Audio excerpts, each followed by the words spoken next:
And good evening, good evening, good evening, and welcome to Friday Night Live with Kimmy65 and Griffin Gaming RPG. What's up, brother? Griff, let me be the first to say happy Sigiversary to you. Was it Happy Cigar or Happy Cigar? I wasn't sure which one you said. Sigiversary. Cigiversary. Okay, that's a nice term. You know what? I wish you had said that to me before I came up with the promo for Sunday's show, because that would have been an awesome Cigiversary. Would have been really. I just went with anniversary, so. Okay, But all yeah, good, man. that would All have been good. that would have Hey, been well, we good. can still change it. We can still Yeah, change. We got we can time. call it. Yeah, we can call it out.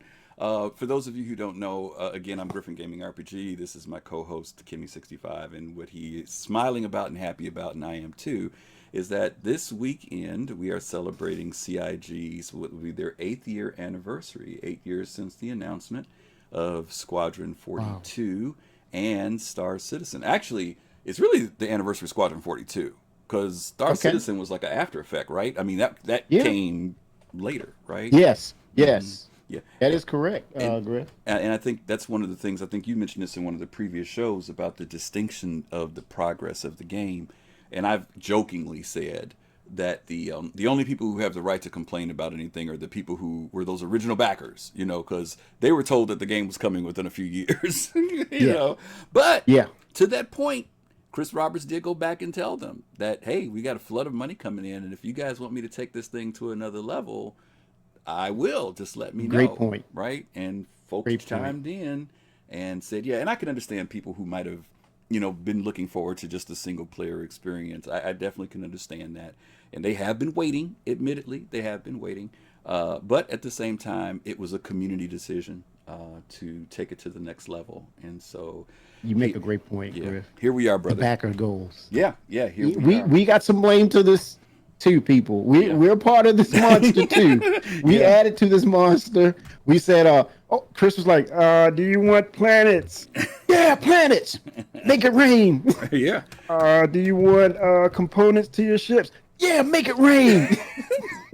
That's some serious We are pill to to blame swallow. too. That's a Come serious on. pill to swallow because you're right. We were part of the creep of the feature creep, right? In fact, at the end of this month, right for Halloween, our title of our show is Feature Creep, and we're going to be talking about how did we get to this space, because there are some people who still raise that argument of they should just stop doing this and just make the game. And to Kimmy's point, there were some votes and some cheers to say let's take this further. Everything from additional ships to pets to all types Oh of my stuff got God. added later on, right? I mean, there was a ton of BB-8 things. flight unit, Yeah, yeah, yeah, yeah. That's true. I mean, there's the so much. drones. Yeah, there's tons of stuff that got added. So the game that we're Yeah. getting in the future is definitely not the game that was originally pitched by Chris. Let's say hi to some folks. Dark Knight, we see you. Good to have Dark you. I'm Knight. glad you were What's able going to on? make it How's with us. Gotham? And happy, yeah, happy Citizens Day to you. And Raytheon too. Happy What's going Sigiversary. on? It's been Big Moose. Good to see you. And then there's Green Eyed Gal, one of our, oh boy, two of our soul GG. citizens here. Gigi is hanging out, and we've also got Hello, Fast Card Gigi. here. So let's bring, you know what? FC. What's going on, man? Guess what? The A Ops Chief, good to see you. Dark Knight is standing by in our Discord. And let's Oh, see. cool. He's coming in bright and early, which is great because this is our anniversary. Yeah. So we want to hear from you Yeah. guys 100%. So let's bring Dark Knight in with us and let's give All him a right. shout. Dark Knight, what's up, bro? Are you there? Are you there? Are you there? Oh, he's here, but he's not here. So I don't know if he stepped away from his mic, which is a possibility. Okay. Oh, he said, hold on. Okay, he's not on the mic right now. Okay, All Dark right. Knight, we're going to leave you in here. And whenever you're ready to come in, you just go ahead and speak, brother. Just speak whenever you're ready. Again, thank you guys for joining us tonight. It's a Friday night. It's the anniversary night for Star Citizen. And we got a ton of stuff to cover. Y'all going to have to Oh forgive me man. and Kimmy, because y'all know we get excited about Star Citizen. And so we are going to do our best to hit the points, because we know y'all been hearing this stuff all day. Y'all been hearing stuff since Ooh. yesterday. Y'all gonna hear Oh most my stuff this gosh. weekend. But we want to. Oh, your son's got the mic. Okay, no problem, Dark Knight. We will wait for you to get that mic from him. Trust me, it is no Yeah. problem. We know you guys have been like hearing so much stuff that's been coming up this week. So we just want you to know that we are going to touch on a bunch of little things here and there. But as always, we want you all to join in on the show he's because right it's there. the anniversary. Y'all come on the show. You all come on and come talk to us. Say hi. Say happy Sigiversary, as Kimmy calls Yes. it. Happy Sigiversary. If you want to do that, or if you have a question, there's a lot of information that's going out this weekend. Yeah. Kimmy, you and I talked about this yesterday. CIG did a data dump on us. Unexpected, right? I mean, they dumped a ton of stuff yesterday that Too nobody much. was expecting, right? We're going to complain about something, right? Wait a minute. This is too much at once. Mm-hmm. Chris jumped in. Todd Pappy chimed in. Tony Z. I mean, like, wait a minute, guys. Mm-hmm. How dare you? Yeah, I jokingly told Kimmy, we were laughing about it yesterday because he was at work, and we looked. I told him, I said, listen, I was in one chat room where the guys were like, they were frustrated because there was so much information they couldn't read it because they were at work, and they're like, dag, I can't even read all this stuff, you know. But that's a good thing, right, Kimmy? Considering people have been asking great. for transparency, right? It's great. We got it. We got some of it at least. Squadron 42, it's a different animal altogether. But with that said, I mean, it was so much information that they were dropping in regards to where we're going with the development. They're ready to reveal some things, talk about things. So, yeah, it was like a heavy influx of information that was coming across to us. And, I mean, it was like a data dump. Yeah, it was. But you know what? In a way, I guess you could say it makes sense because normally, and you and I were talking about this earlier, this is the weekend that we would have been at CitizenCon. Good point. We would have been in Great Los point. Angeles this weekend. Kimmy and I were looking forward to being together again. We were there in 2016 and 18. So was Fast Cart, part of our team. Green Eyed Gal, this would have been her first year. She had already purchased her tickets and everything to come out. I know I had already booked my Airbnb. Yes. 10th Sigma, who's on the West Coast, he was looking forward to driving down. No, 10th was, I forget where 10th is. With Anaheim, the right. eateries. And Sear. Talking about the eateries to yeah. go? Yeah, Yeah. Sear the 6th was going to come down. He was going to drive down. So there was a lot of anticipation from our team, not only to come together for CitizenCon, but we were also looking to hang out with each other. And so that was going to be like probably the most awesome thing. And I was going to try and sneak in some remote streaming for us, you know, showing that we were out there. But alas, we have to wait till 2021. So, Yes. Anyway, that was basically it. LA. Yeah, LA. Yeah, and definitely, you're right, Kimmy. If they're going to go back to LA, there's no way they're skipping LA next year. I will be willing to bet I'd be willing to bet Kimmy's Idris on it that they're not going to go to they're going to be in LA next year. Kimmy didn't even hear that. I said I'm catch willing that. to bet your Idris on it. You not didn't see my mine. face. You didn't see my face. Okay, I saw you freeze up there for a minute. Like, wait a minute, what did you Yeah. Okay. Well, listen. Fast Cart's got a question here. Actually, let's see. Question of the night. Ops Chief first. Question of the night. How many Origin complete packs did Griff get? Oh, you are so funny, Ops Chief. Yeah, Ops Chief is my buddy, and he knows I'm an Origin guy. You know what I bought? Origin. That was Origin. I bought the Origin mat, the mouse pad. I bought that because I knew that would sell out probably because those usually sell right away. And so that was painful because shipping is always a pain when you order anything from CIG. But I did buy the mouse. And I don't know why, because I actually have, you know what? I've got this one here. Let me see if I can show it to you guys. I got a confession. Uh-oh. This is what I have. All right. And That's pretty this smooth. thing is there. such a monster, and I have That's no place to pretty put smooth. it.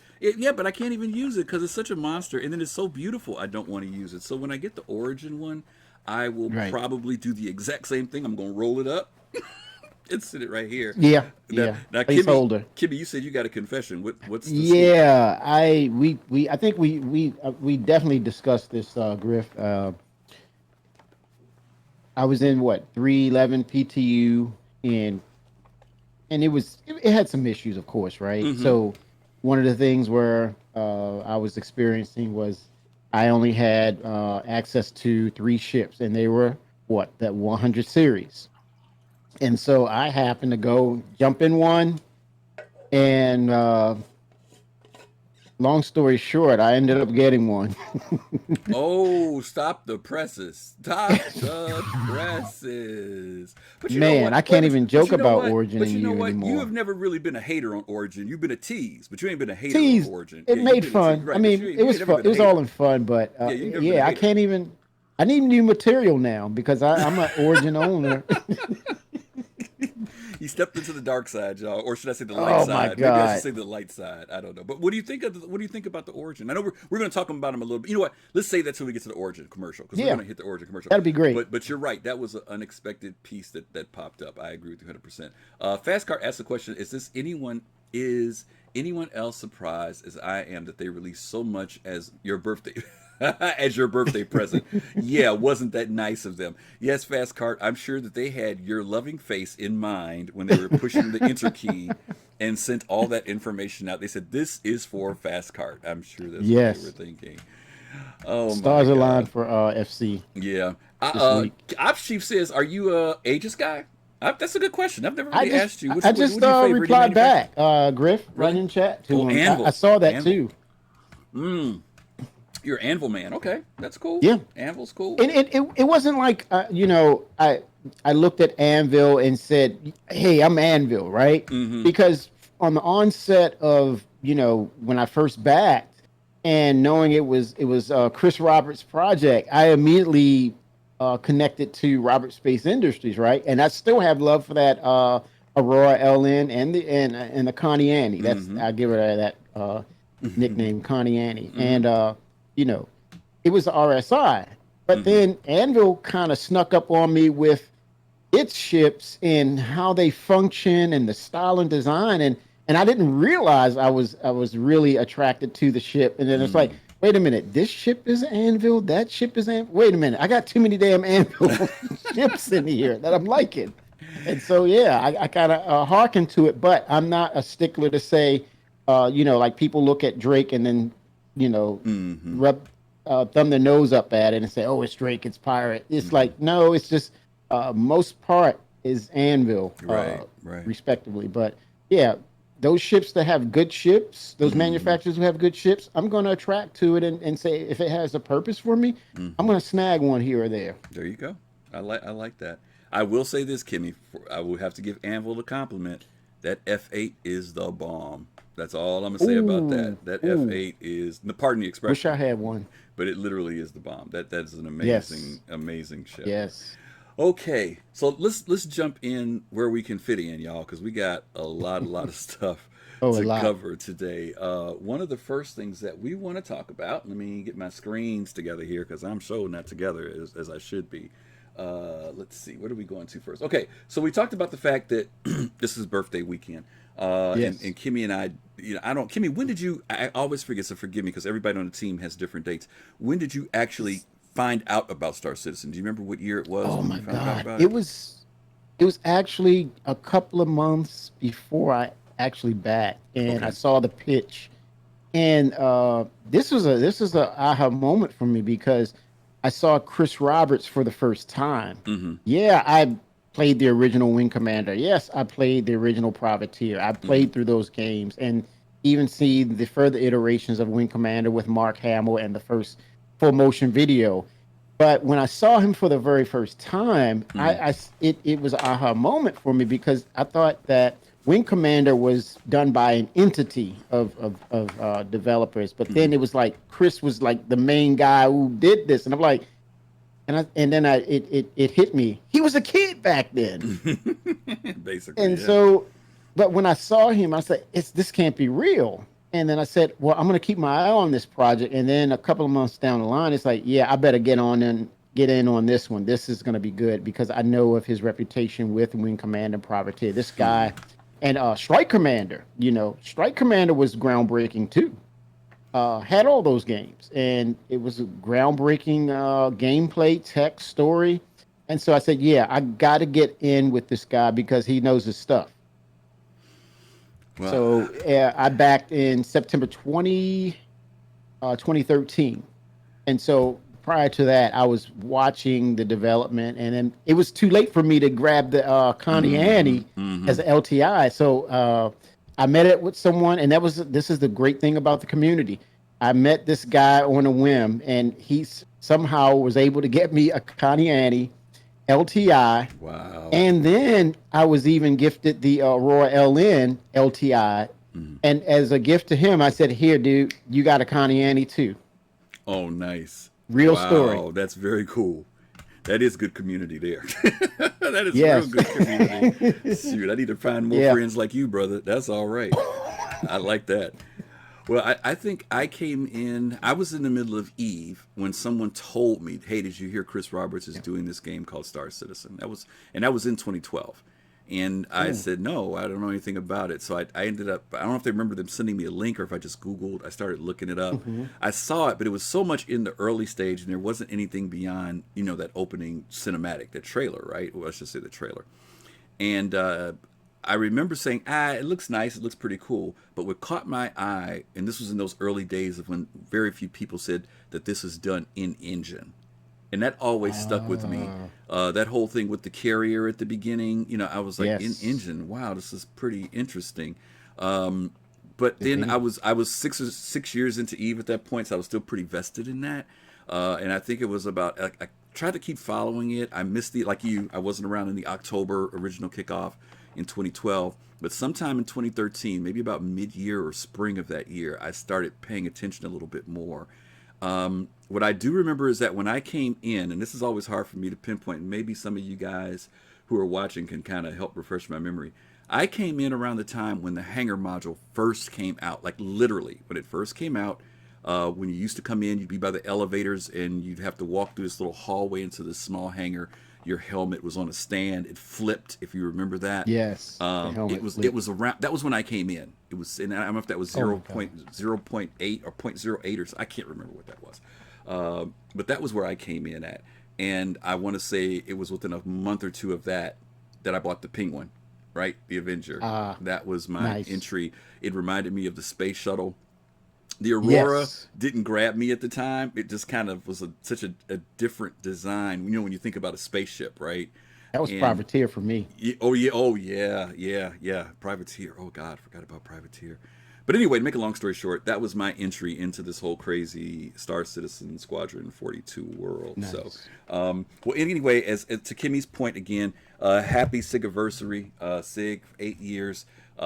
We know that you guys have been working diligently and hard. Been Well, a it's been a journey. rocky road, right, Kimmy? It's been a It's been a rocky journey, road. and for those who don't even know about game development, this was a great way to see what it took to become a game developer, how to get into the business, and what skill sets were needed. And lo and behold, another positive on SIG's side is the fact that a lot of this community, these community members are actual employees Mm, at SIG now, right? mm-hmm. So Yeah, yeah, give them credit on that, man. yeah. It's a great learning experience and journey in regards to how a game should be built. But then at the same time, this is cutting edge stuff that has never been done before. Mm-hmm. That's a very good point. And I think that I remember there were some times when I thought it was so cool the fact that if you were in the community that SIG would consider you, and hire you. We've seen people who've done video Yes. cinematics or people who have different background skills, and next thing you know, they're working for CIG, which is awesome. Xylo is one of those people, right? Yes. Xylo is one of those people. So Awesome, dude. yeah, very Awesome. cool stuff.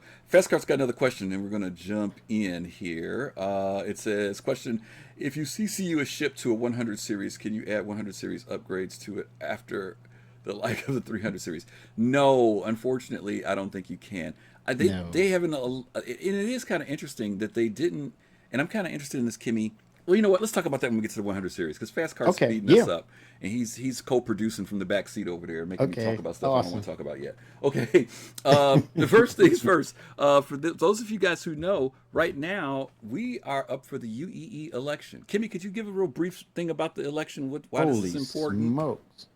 Well, yeah, that guy in the bottom middle, he looks like Will Weisbaum from the lore team. No, I'm just. No, well, it's very interesting how they place the posters of each potential imperator out there for you to see, but then the lore team themselves did a great job as to talk about um, the imperators and what in regards of what their overlying motives are about. Mm-hmm. Like for example, Addison, she is all about uh, science, Mm-hmm. technology, and in that respect of what this game is all about. Mm-hmm.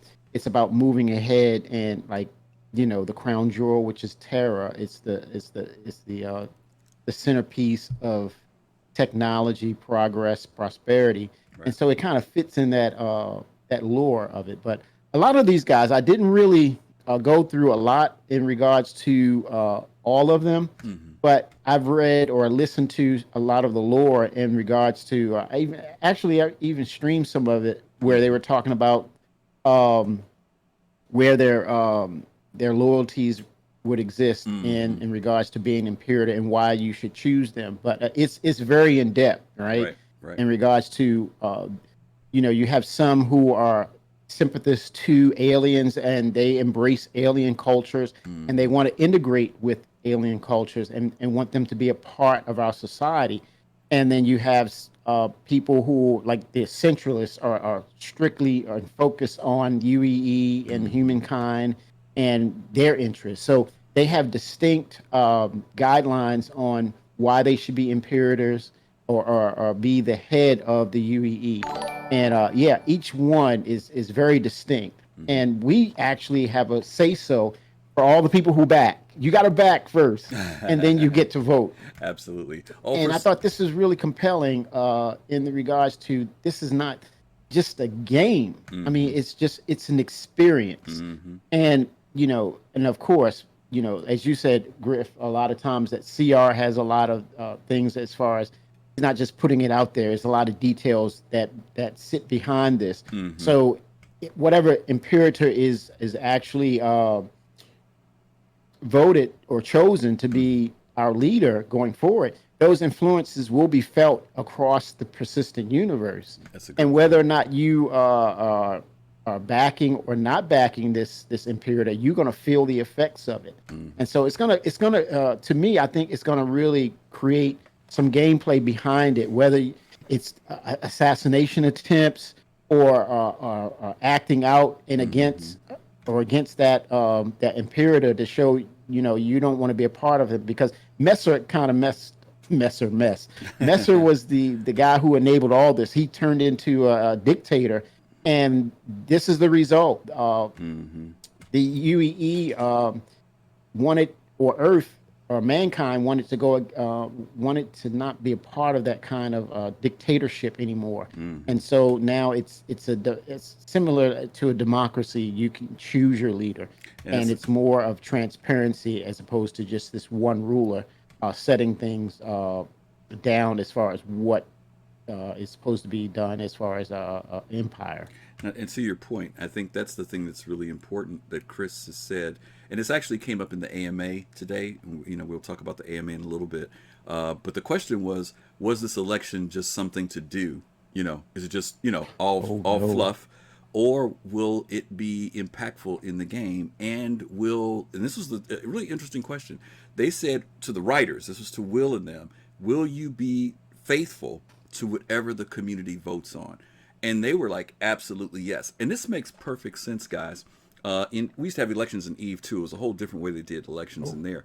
But the reason why this is important is because based upon what we pick, it now energizes the writers to follow through on that. Each of these yes, great characters, point. all these characters, like Kimmy said, they all have backgrounds.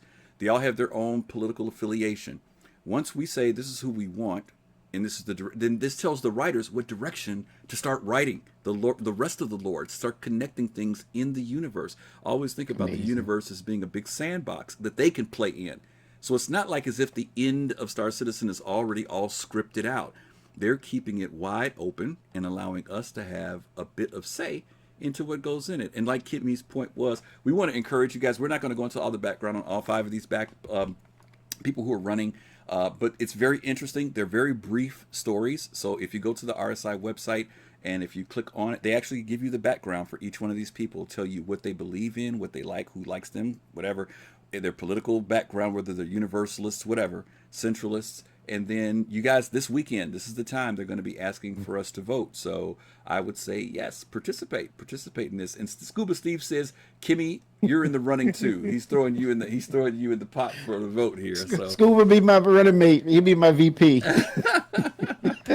All right. Well, listen, guys, as always, we want to invite you guys to come on the show and talk to us. You know that we love to, even though we interact in the chat box, we want you all to come on the show and interact with us and talk to us. Tell us your thoughts about CIG's anniversary this weekend. And also any thoughts you have about any of the thing that was dropped. Me and Kimmy said earlier, there was a ton of stuff dropped this weekend. If there's something that stood out to you that you really like or don't like, or something you want to talk about or have questions about, come on the show with us. You guys can ask us. Hopefully we can answer it. If we don't know, trust me and Kimmy will tell you we don't know. So we're going to find out for you. We'll try to find out. We're going to dig. You. Yeah, absolutely. Okay, let's jump into this video. They put out a new video, Kimmy, that was really nice. Every time a new update comes out, now they put out this kind of like what's in this patch kind of video. So let's take a quick look at this one on 3.11. Okay. Nice. Let's get into this. Now you prove the point. You looked at me, 1 and 1 became 3. As we do that joint, I do adore our family of 4, and life is simply grand. I've come alive like jazz and 5 because you took my hand.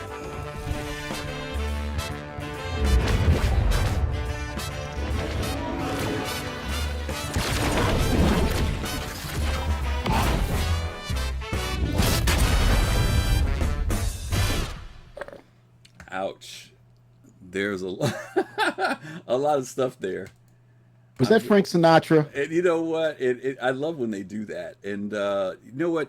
Gigi's in there, and she's a big Sinatra fan. Maybe she can tell us if that's me legit. too, Gigi. Yeah, maybe. I don't know if that's Luck legit. be a lady tonight. Yeah, because it's interesting. If that's really him, they got to be paying some serious in licensing. So I'm wondering if they got a guy that sounds like him. I'm really curious. I am really curious about whether that is Sinatra. She says, or Dark Knight says, "Yep, it's Sinatra." There you know what? Let me tell you. I just want to say, man, don't sleep on Frank Sinatra, dude. He let me tell you, man, I've come to know the little bit that I've learned about Frank Sinatra, but some people back in his heyday, they call him Old Blue Eyes. Mm-hmm. And I mean, he was the crooner, he was the ladies' man. Mm-hmm. And he had a little dark side, or he was the bad boy too, because Frank had he was convicted. He had a mugshot. Got some connections. But here's the thing, man. During civil unrest during the 60s, when he was a part of the Rat Pack, that was Dean Martin, that was Sammy Davis Jr. Peter Lorre, Fisher, Eddie Fisher. Dude, that was his clique, man. And whatever was going down with during the civil unrest of the 60s, you had this out front racism, and Frank was like, "You're not going to do that to my boy Sammy." Right. And you do not cross Frank Sinatra. This is true. This is very. And true. it was not heard of, man. But it just shows you, if you're in with Frank, Frank's got your back, man. Yeah. But he's a great singer. Mm-hmm. And then check out the Manchurian Candidate, the original version. Frank Sinatra can act. Yep. Love this guy, Frank man. Was in a lot of movies, yeah. Nihilus, thanks for throwing that in. Dean Martin. I said Peter Lorre. I meant to say Peter Lawford. Oh my God, my brain is slipping here. But yeah, you're Peter right. Lorre. You're right. Yeah, Peter Lorre, Mr. Spooky. I'm thinking about Halloween. I think. Yeah, he's Mr. Spooky. All right, but let's talk about this. It is Halloween, Griff. I know it's coming up. Let's talk about Peter this trailer. Lorre. What stuck out in the trailer to you, Kimmy? Anything in particular? Any of the new things that got implemented? The physics, where if you're not buckled in, or you feel that impact, and if you're, depending on where you are, if you're standing, you're going to feel those physics effects. Yeah. Or if you're on the wrong end of a grenade launcher or a shotgun, you're going to be blown off your feet. Yeah. Force reaction seems to be something that a lot of people are really happy with. They love the fact that even when they're standing on their ship, if their ship is moving a certain way, that they actually see their characters kind of shifting to get, shifting their weight, to remain in place for it. I'm hoping, and I know we talked about this last week, I'm hoping that force reactions, and I don't know yet, guys, I haven't had the experience, but I am hoping that force reactions is at the point where if the ship is hit hard enough and you slam down hard enough, that possibly you take slight injuries from that. So we'll see how far that goes. As far as me, Kimmy, I love the stuff that they've done with the environment. I was out with Nihilus the other night, and we were out flying, and we went from, where was I at? I was in ArcCorp. I flew from ArcCorp to, now this is a one run. I went from ArcCorp to Lyria to Magda, all the way to Microtech, then to Euterpe, all the moons there, Cleo, and then landed at New Babbage, all on one tank of gas.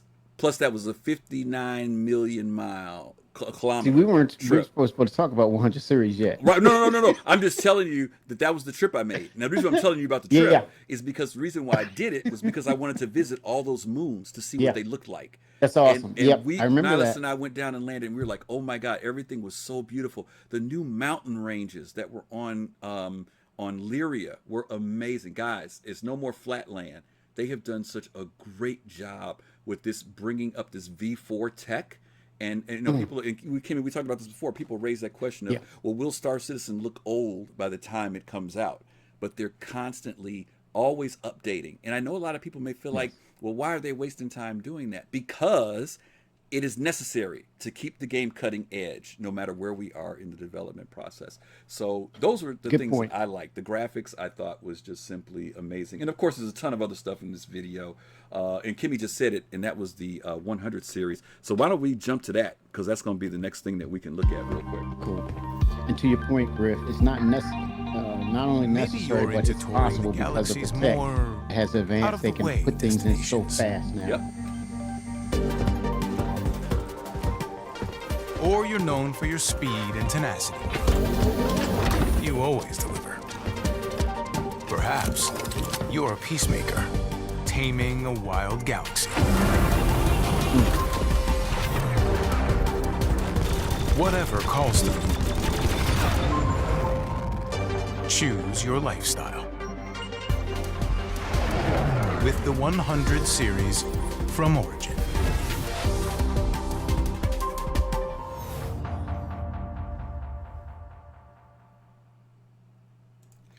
All right. Yeah, Kimmy, let's get some feedback here from you with the 100 series. Talk a little bit about, you said you made a purchase. Out of the three, you went with, which one did you go with? Well, yeah, I'm going to mention that, but first of all, I got to use some more joke material now because I can't use Origin on you anymore.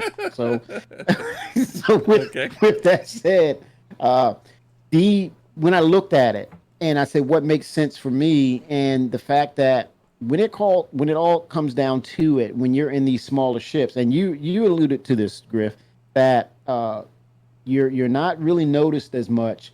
But if you're basically in this game, if you're talking about you're at a major loss and you have to build yourself up incrementally, what better way to do it with a small ship moving cargo? So with that said, the 135C, I believe, or the freighter version of the 100 series is the one that I snagged because it made a lot of sense in that regard of basically getting back on your feet, running cargo, being unassuming amongst the players in game, and taking care of business or working on that bottom line. So yeah, 135C was the one I had to snag, but it's again it's a work of art. Nice. I know I had already purchased the 100. You know me, the whole luxury thing. So I've got my white fleet of laughing, of luxuries, But to your point, the 135. Each one of these ships, like you said, if there's something that you enjoy doing, if it's cargo, that's great. If you want to do the whole thing with having a little bit more of a combat edge as a good entry point, then the 125A is great for people.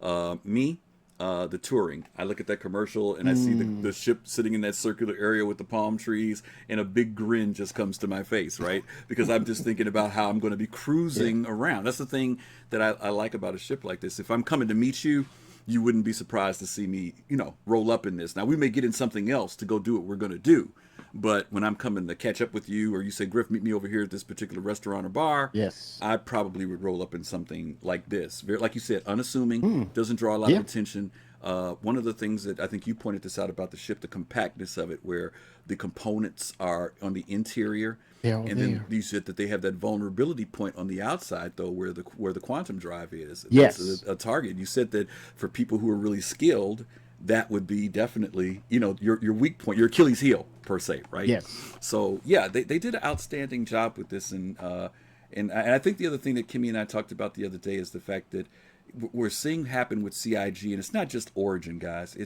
They're learning more and more how to make ships and make them and done well. And each ship that we see come out now, it feels like it, but in a way, this is very true. It's better than what has come out before. And we saw that when the Carrot came out, we felt that the layout was much, much better. I remember when the Starfarer first came out, Kimmy, we all thought it was amazing, right? We were like, yes. Wow, look at this ship. You've got all these decks and blah, blah, blah. Then when you run around in it, it's kind of like, this is nice to run around in PvP, but maybe this room should be over here and that room should be down there. You know what I mean? So the layout was a little weird. We saw the same thing when it came down to the 600 versus the 890, right? 600 came out. Beautiful. Oh my God, look at this thing.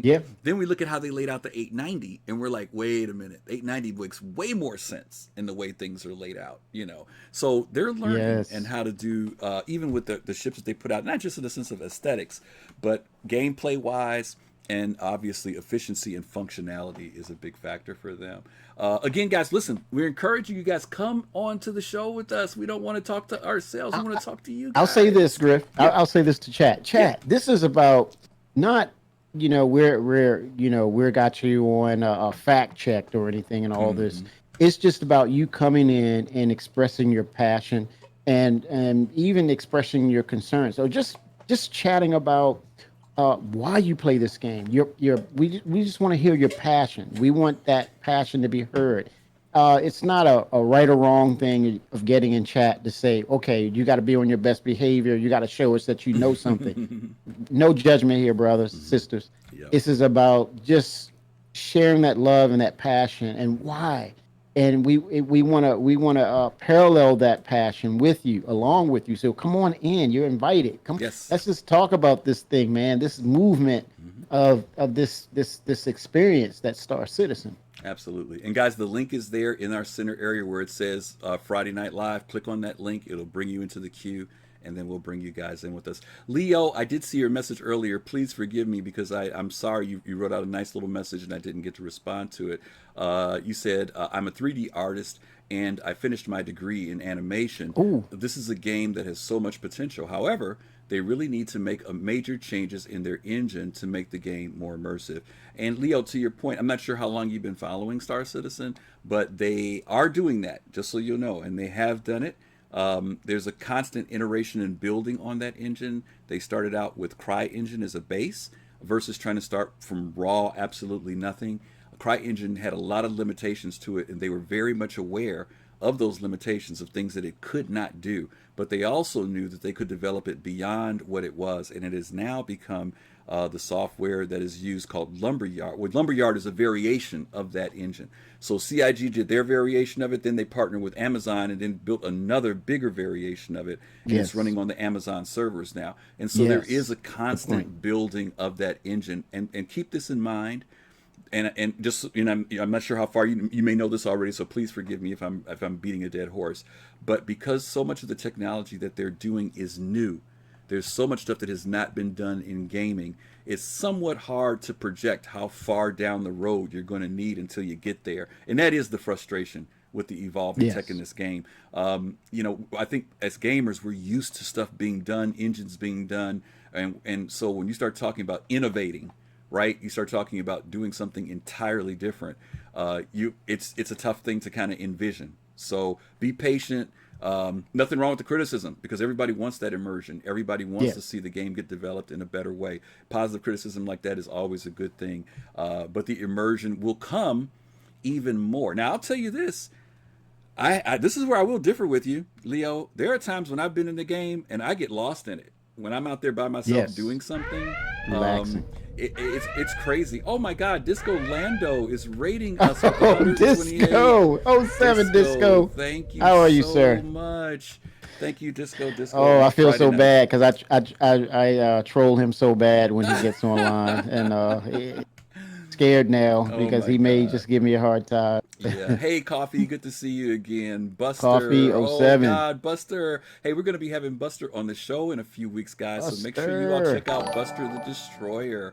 Revenge Buster of the speaks Rift. Thank you Klingon. so much for the follow. Revenge of And the Ultra Rift. Striker, I'm sorry I 07. missed you earlier. Thank you for the follow as well. Bebop Scorpo, thank you for the follow. We appreciate that. All these wonderful people from Disco's followers have come over to visit us. So, guys, thanks for hanging out with us.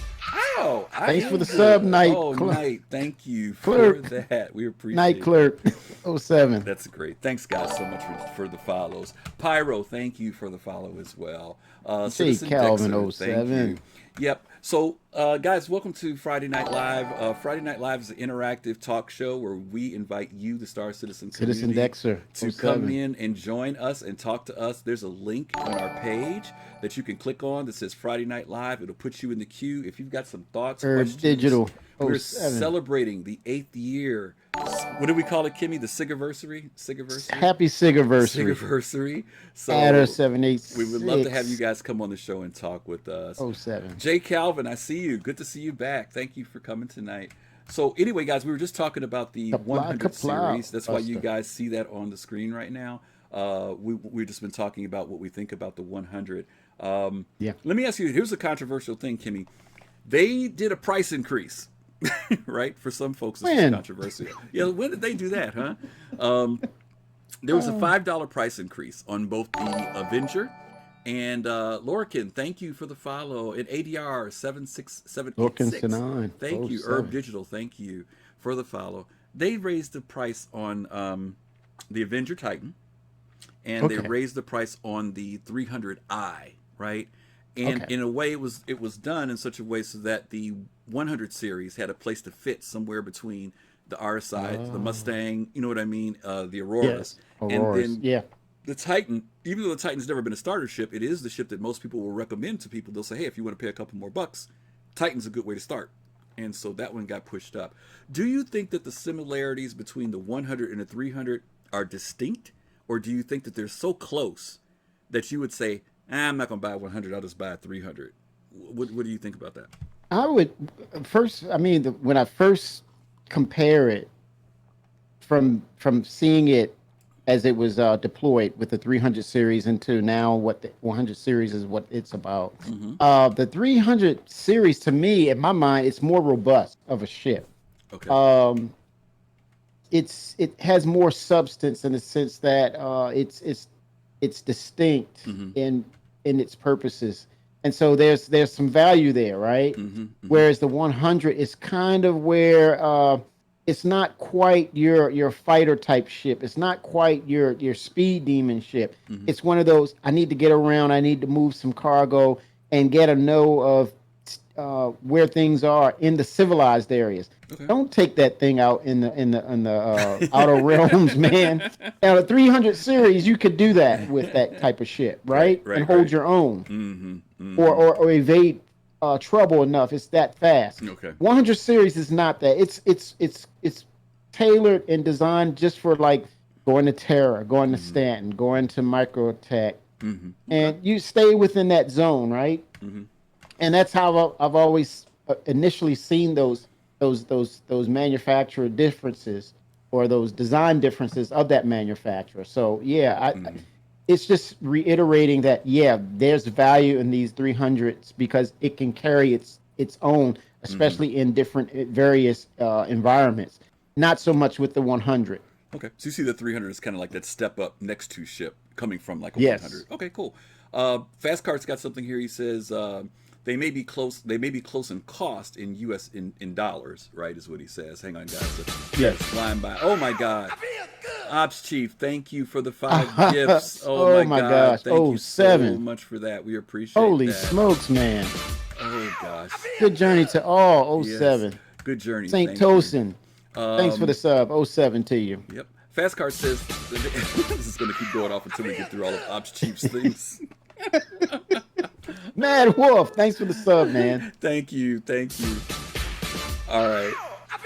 So Fastcard says they may be close in Nihilist dollars, 1868.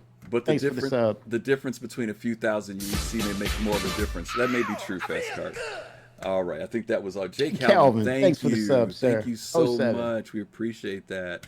Okay, so after we get through all the James Brown screams, we may have to change that because that's starting to drive me crazy now. But I like it. I feel good. I feel good. Yeah, thank you guys for the subscriptions and the follows. We really do appreciate it. There was one other question I was going to ask about the 100. Oh, I told you all the story a few minutes ago how I got into a 100, flew from R-Corp, went to all the moons around R-Corp, then flew all the Microtech, flew all around the moons, and then landed at New Babbage. That was 59 million plus kilometers. Do you think they'll nerf this, Kimmy? Because most fighters could not have made that run. They would have had to stop at a R&R on the way from R-Corp to New Babbage. Do you think they'll keep it at that level where you can travel that far? Or do you think they're going to say, for a starter ship, that's a lot of ground to cover? Well, like we said, distinctions, right, Griff? If it stayed within the realm of the touring model, then I can It works maybe. Okay, I got you. tailor it a little bit, right? That's a good question. Maybe I'll look at the combat version and see if it can do the same thing, because I didn't think about the fact that the touring may have been given a little bit more edge.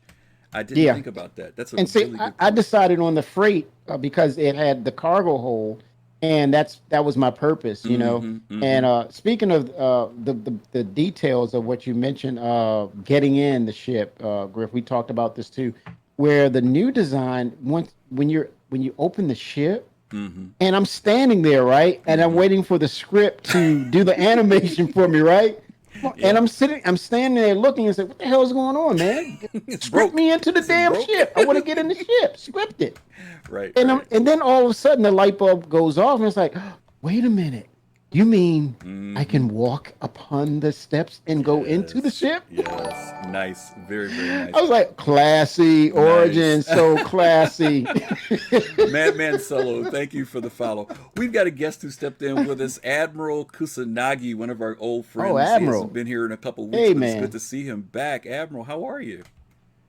I'll test, see if this. Am I working okay? You are. Yes, working you fine. are, sir. You're Okay. working in Just overtime. checking. Good to have you on the show again, buddy. Just want to make sure. Yeah, great to be here. Just want to make sure my audio was working okay. No problem. Happy Sigiversary to you. Happy Sigiverse. anniversary.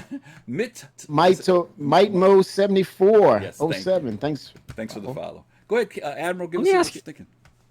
Do you guys think that ship is cheap for 60, 65 bucks? Well, see, when I, Luxury bought, ship? when I bought mine was 45 100. bucks, so that was 20 bucks cheaper. I don't. What do you mean cheap? In the sense of, do you think you mean like more bang Okay, for so the you buck or features? also or let me what? just say I think it's inexpensive for a quote unquote a luxury ship, and especially if it's going to have that significant range. Okay. I mean, yes, you can get a low series Mercedes for like, starting at 35 or something like that. Well, I mean, you may already know this, Admiral, but I had always been bragging about that. I keep an Aurora LX around. For those of you who don't know, I'm a luxury fiend. I keep the LX around just because it has the leather seat, right? And this is my ship I jump in when I don't want to get shot at, right? I just get in that thing and go. The 100 has kind of made me start moving away from that LX. For the price and for what you get for it, and because of me, like some people say, well, why are the Origin ships more in starter price? And to me, and I know people will hate when I say this, you're paying for the aesthetics of the ship in some way. It's not an Aurora. And so I could not see this ship being $30 just like an Aurora is, just because they're both starters. I see, because of the lore of Origin and what Origin represents in the universe, you're going to pay a couple more dollars for it. And so, like you said, if you buy a base model Mercedes and a base model Chevy, they both have the same thing, same air conditioners, whatever. But guess what? It's a Mercedes. You're going to pay a couple more bucks for it, if for no other reason, just because it is a Mercedes. And usually the craftsmanship is better, true enough. So for me, it's bang for the buck. And because I do like Origin, boom. We're gonna say. I guess my question is, what is a $5 in UEC? What's that going to be in the future? Yeah. If an 890 costs, is $890 at release, and now it's whatever 950 or something. What's that supposed to be? How is that supposed to look? Because I know we all know that's like, okay, well, a pistol's supposed to cost this, and it's supposed to be equivalent to like today. Like if I buy an F-16 or an F-22, or if I buy a Honda Civic, Mm-hmm. you know, it's going to be that type of difference. The same thing with like a rocket launcher. Right. So my question is, well, then how are they going to figure out like what the realistic UEC cost of this stuff is going to be? And is it really worthwhile to buy it now at $60 or $45 because it's going to be 20 million UEC? To answer your question, this came up a few years back when they were talking about the value of ships when it came to replacing them, right? Like what their value would be.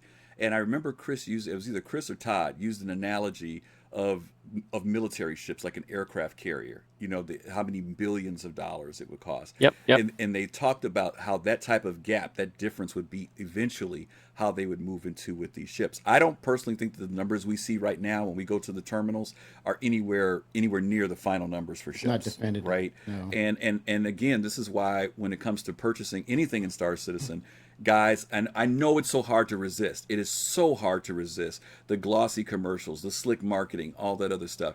But it's always got to be about backing the game. If you're trying to look at the equivalence or the spending of your dollar and equate that to a digital item, it's going to vary for everybody. Some people are going to feel that whatever they spent is worth it. Other people are going to say you're paying for a JPEG. Some people are saying you're paying for the experience. It's going to be different for everybody. So it's hard. I will admit it is so difficult. You've heard me, Admiral, talk about when the 600 came out. I didn't care what it did.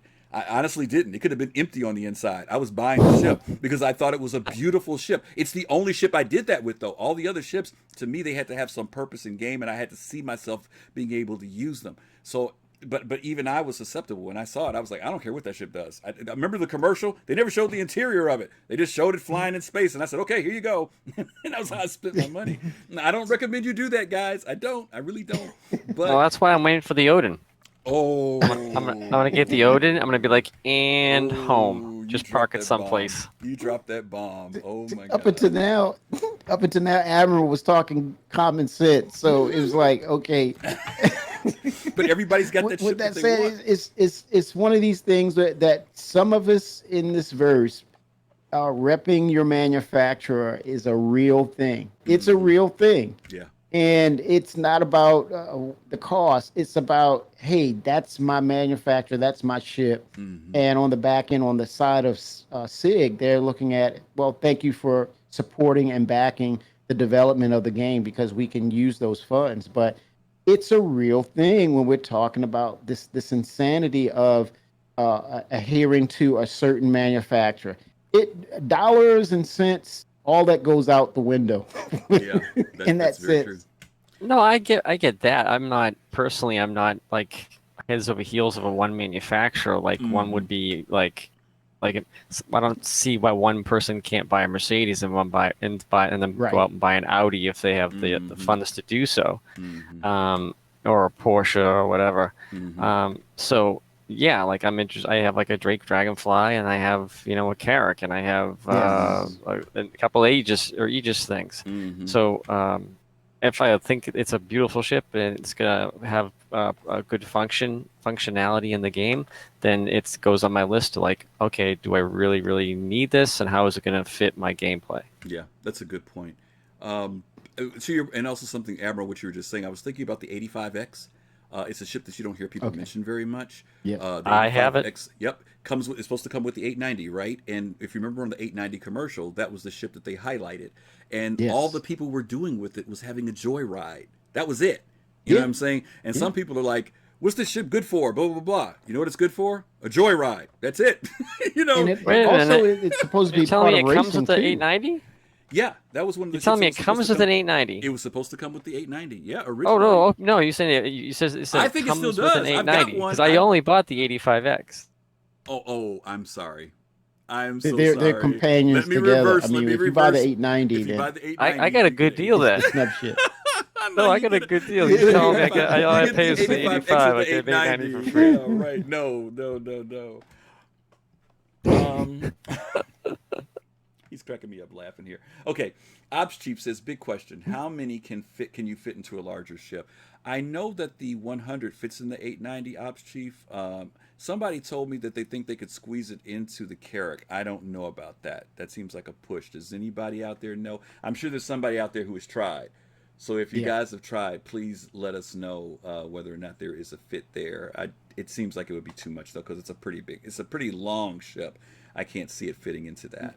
Well, one thing to that, to Ops Chief, and to your point, Griff, is that John Crew mentioned that once they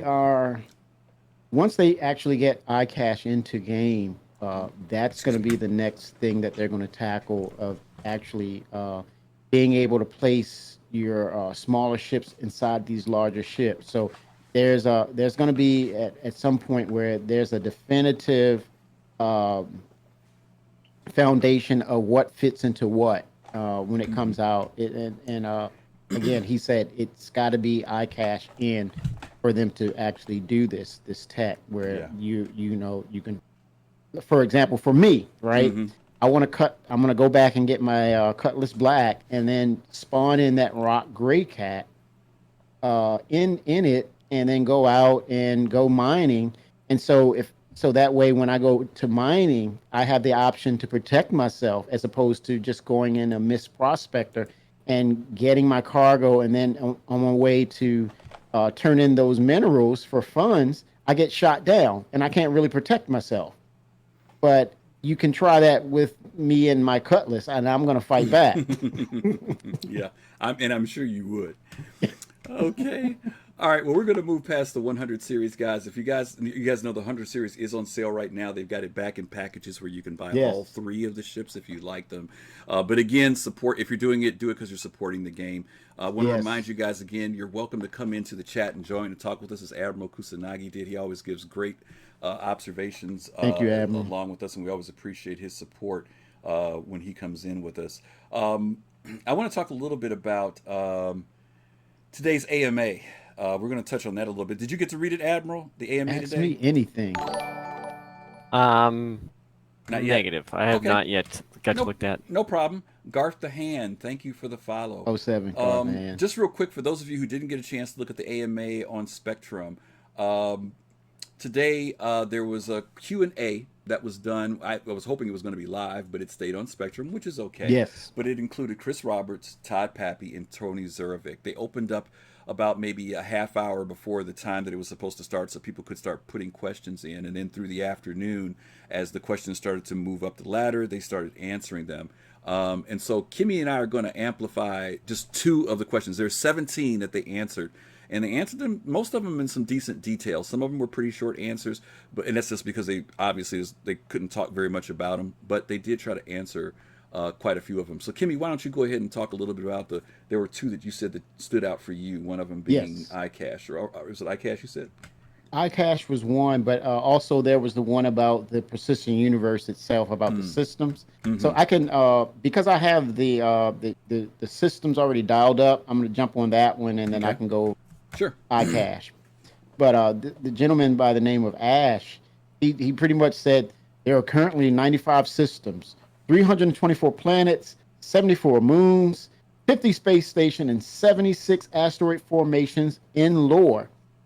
In-game and interact with one, we know another is pretty far along, and there should be 2 to 3 systems that have at least some progress based on progress we can see from Squadron trailers. So he's alluding to Pyro is that next area, and maybe Odin or something like that.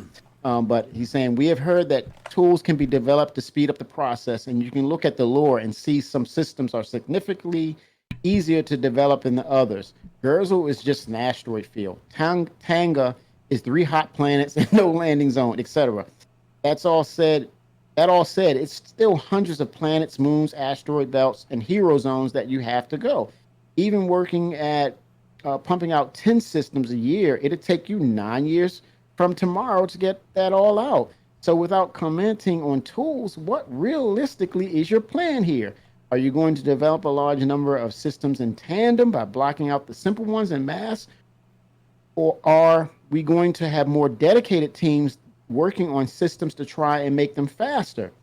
Is there a rate of systems dash year at which you're aiming to add these systems, or are you planning one large drop with many systems at some point? And how do you make hero landing zones faster? Because that seems to be the biggest spoiler here on the progress. And because this is the persistent universe and Todd Pappy is live director. And so he chimed in on that, and his response was this: we are not ready to go full bore on all of the systems. We are building up the tools, knowledge, and people power to be able to deliver the systems quicker. Can't talk about tools? That is what allows us to build faster and faster as they get refined. That is how we have adjusted building a moon in a year to building one in 2 weeks. We have the same goals for space stations. A lot of time and work goes into building up the asset packs. Once we have the assets built, we can put locations and planets together fairly quick. Putting gameplay hooks into the locations will take time to place and make locations feel special. Obviously, the quality and detail level of the solar systems that were initially planned in the very beginning of crowdfunding has drastically changed over production of Star Citizen. Once we realized the detail level that we could go into with the planets and the landing zones, we wanted to push the limit of fidelity. Comparing Star Citizen to the privateer freelance systems, you are getting exponential amount of gameplay and detail on each planet and moon. Currently we are trying to build up the team to deliver solar systems in one drop versus the iterative approach that we are currently doing in Stanton. Wow. So they're looking to build up these tools. And like they said, Stanton is the test bed for all these different assets that they can actually create these assets and bring them out and cross-pollinate them into the verse itself. You have snow effects, cloudiness, different weather effects, and that could be shared out into the verse. But they're looking to continue to build these tools, which will increase the speed. And then they're doing one huge drop. I thought it was funny, Kimmy, that the person tried to say, well, don't talk about tools, but tell us how you're going to do this. And, and Todd said, I have to talk about tools because that's how we're going to do it. It's all about the tools. The example, and some of you guys have been around long enough to know this. You've seen this in the past, where they said that it took them 2 years or a year or 8 months to do something. And I think even in their description, they say that now it took 2 years. Now they can do in 2 weeks. And that's because of the tools. And I think they even allude to in one of the questions, Kimmy, he says that when we drop stuff in the game now, instead of doing it like we did it in Stanton, in other words, where we put in Hurston and then we put in R-Corp and then Microtech, he said we want to be able to drop the entire system in at one time. Yes. So that's why the tools are so important. The fact that they can work faster with those tools allows us now, when Chris says, well, there'll be 100 systems. Guys, I keep hearing that 100 systems thing, and it's like, boy, that would be so great. But Chris, I'll be happy if you put 20 in personally. Yes. But it shows how once they get that tool in place and it's working, now they can churn out a system literally months apart now, not having to wait a whole year or 2 years, but now literally 2-3 months, maybe even every 2 months, there's a new system that pops into the game, or every month even. So that's part of the thing for that. So I think that's a great question, Kimmy, that you mentioned. Yeah. That was really, really and they're good. Expanding the team as well. And that was another point, right? They're expanding. Growing. They're constantly hiring. They're hiring now. They're always hiring and bringing more people on, guys. So yeah. What was your second one? You said the other one was iCache. You said you had one. Yeah, it was some things on iCache, but it has specifically CR himself chimed in on this one. So this is interesting, where they basically brought up homesteads, right? And that's the next thing. That's the next big thing, because one of the recent shows, I think it could have been Star Citizen Live or Calling All Devs, where they showed the homesteads, and they did them in Blender. They had a sketch, and then they put them in Blender to give you a 3D feel of what those homesteads were more like, kind of like the planet Tatooine, those buildings and such. And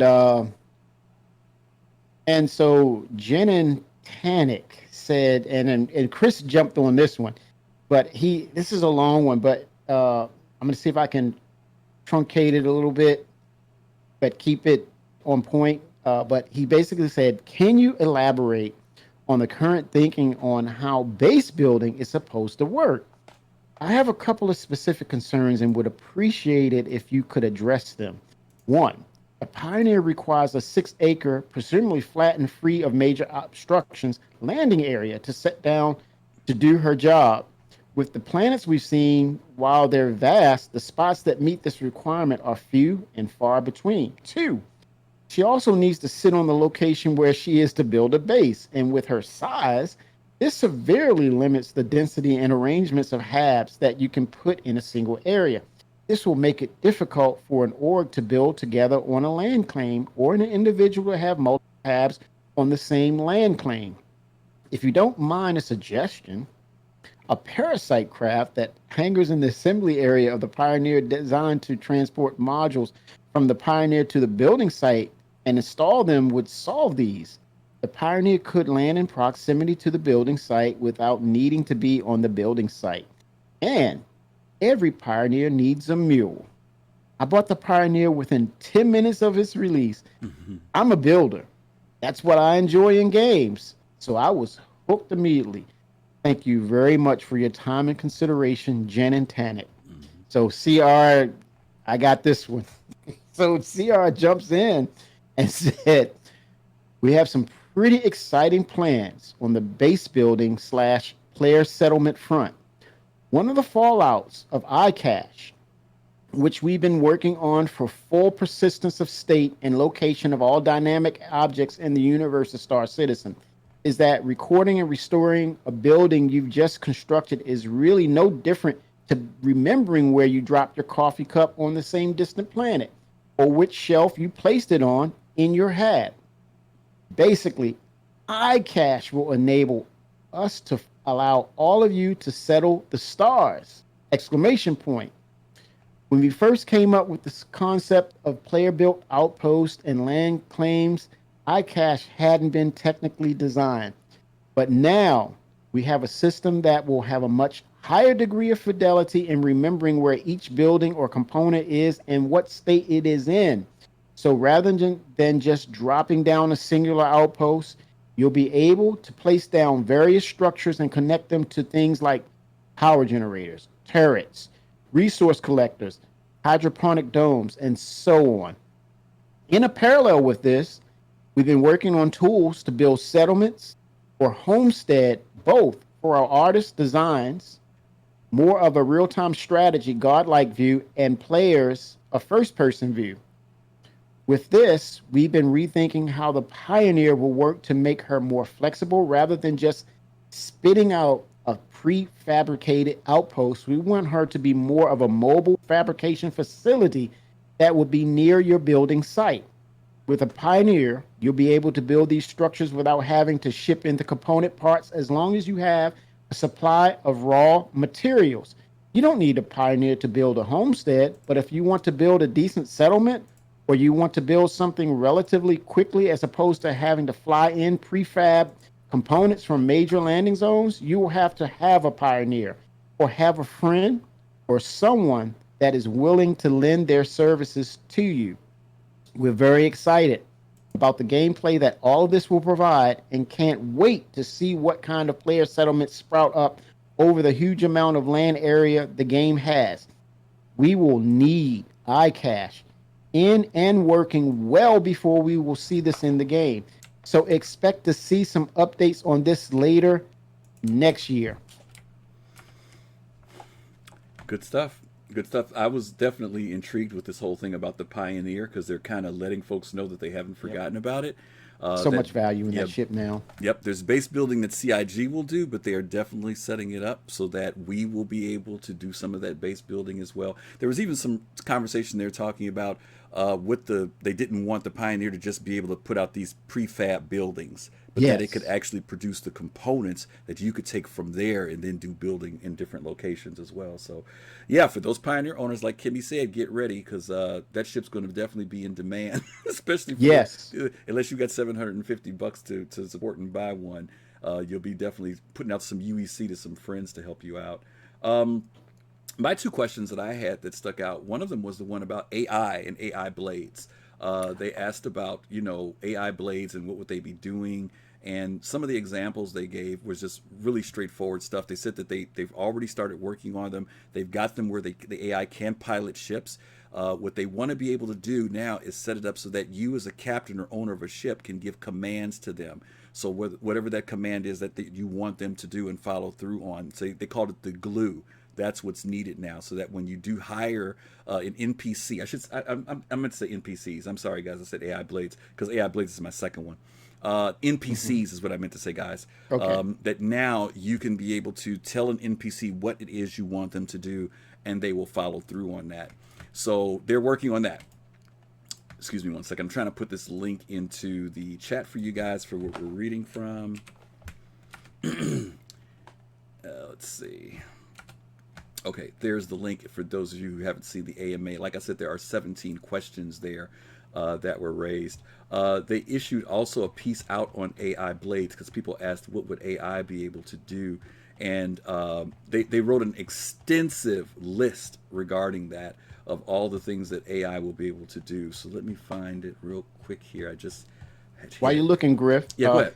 AI blades, and I said to myself, wait a minute, isn't that thing that Glenn was looking for when he did the mission where he had the crashed ship or whatever, and he was jumping over the fire pit or whatever to get to, he pulled out the blade or the component inside that module, and so that was an AI blade, correct? That was one, and we've seen variations of that, because in the game that's called a blade, that's kind of like a circuit board, large circuit board. Yes. And then we also, if you go down to the store in New Babbage, what's the Apple store called, guys? I forgot the name of that store down there.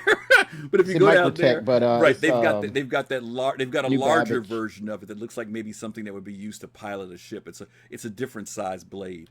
So they've got variations of it, evidently, But that's interesting, though. Yep. And it makes a lot of sense with those blades. Absolutely. You can pre-code them for certain instructions, so you're not flying and trying to dial in these commands in real time. Whereas you have all this chaos around you, especially if you're in a multi-crew ship, then you can focus your crew to just man turrets, or to navigate or fly or set up a destination to quantum jump.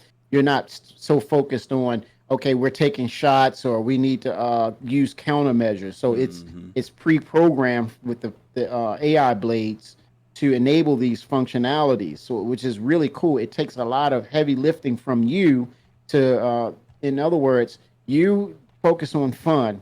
You pre-program these from the beginning. You insert these blades into your ship's component area, and it's ready to go because you have preset instructions before you get into the fray of things.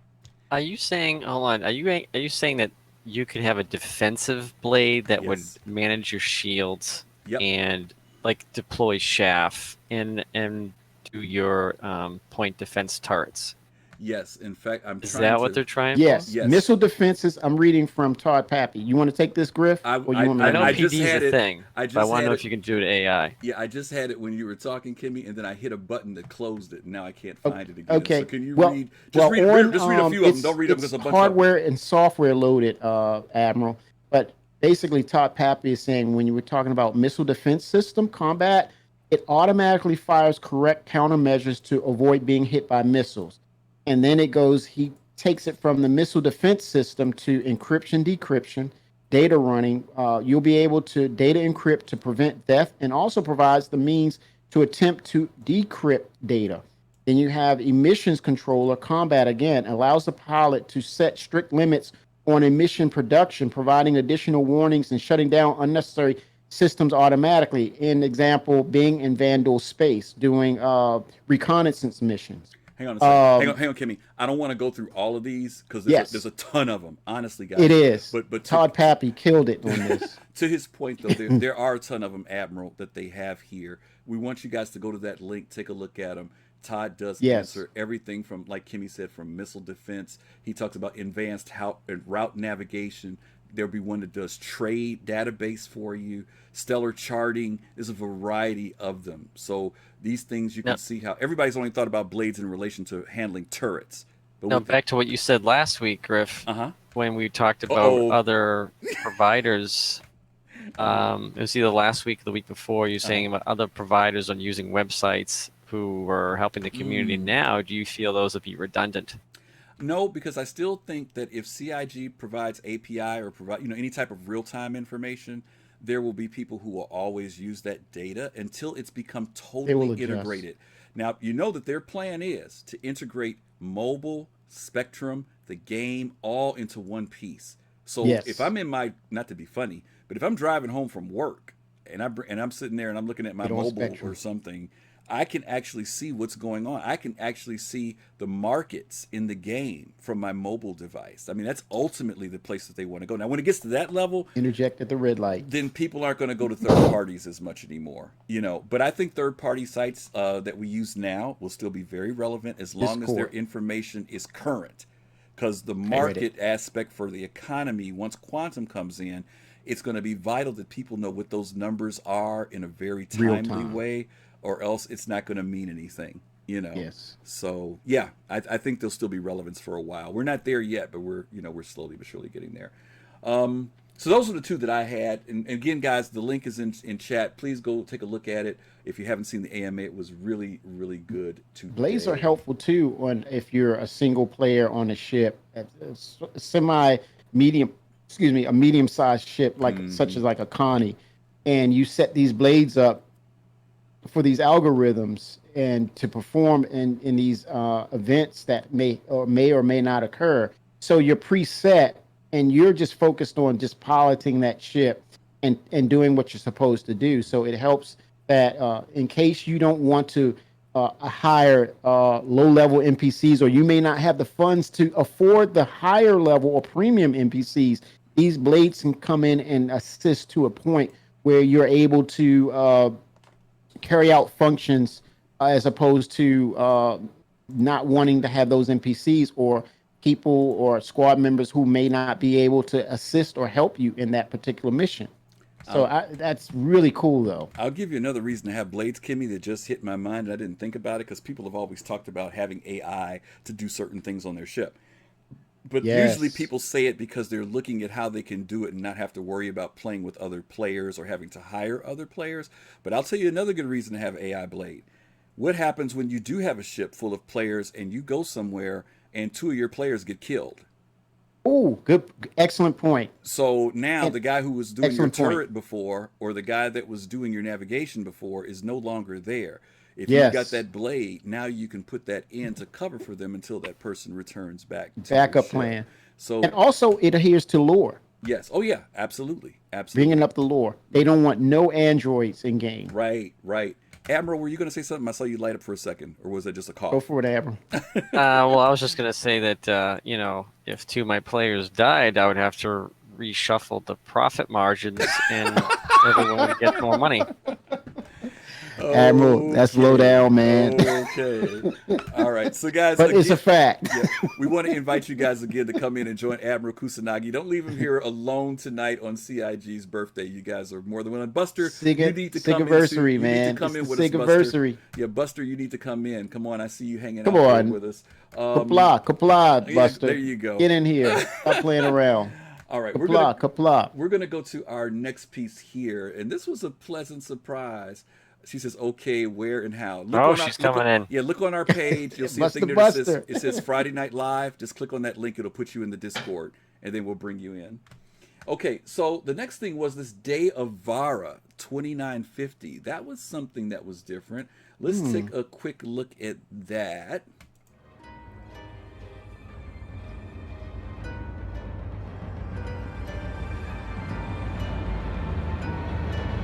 Ooh.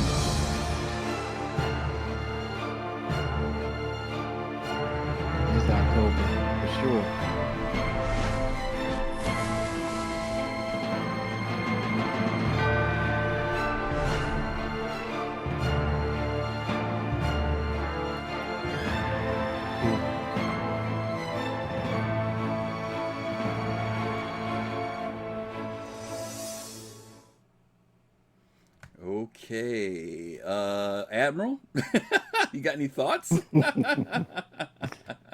I mean, the Vanduls thing is cool. I just wonder if you can like walk by them and they don't notice you because you look like them.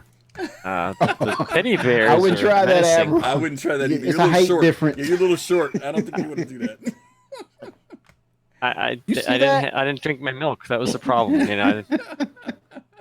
And those teddy bears reminded me. The first thing I said when I saw them, I'm like, I don't know if you guys saw the movie. I don't know if you guys. I think it's the Avengers with Sean Connery back in the day, and Uma Thurman. Oh, But there's a okay. scene in there when there's a bunch of they're all dressed up in teddy bear outfits, like the Nice. big version size, and they were just like a clan or group of murderers or something like that. It was just this reminds me of it. So anyway, but they're very I mean it's cool and all. But what do you think about the 50-person kills you need to get to these things? That's crazy. This is right. Ooh, well, It's you know crazy, what? Admiral. It doesn't bother me too much because the Van Duel one is the one that everybody's going to want, and I think it should be some work to get to it. It is a lot. Don't get me wrong. 50 kills is a lot to do, and you have to do it in a Van Duel ship, if I'm not mistaken, right?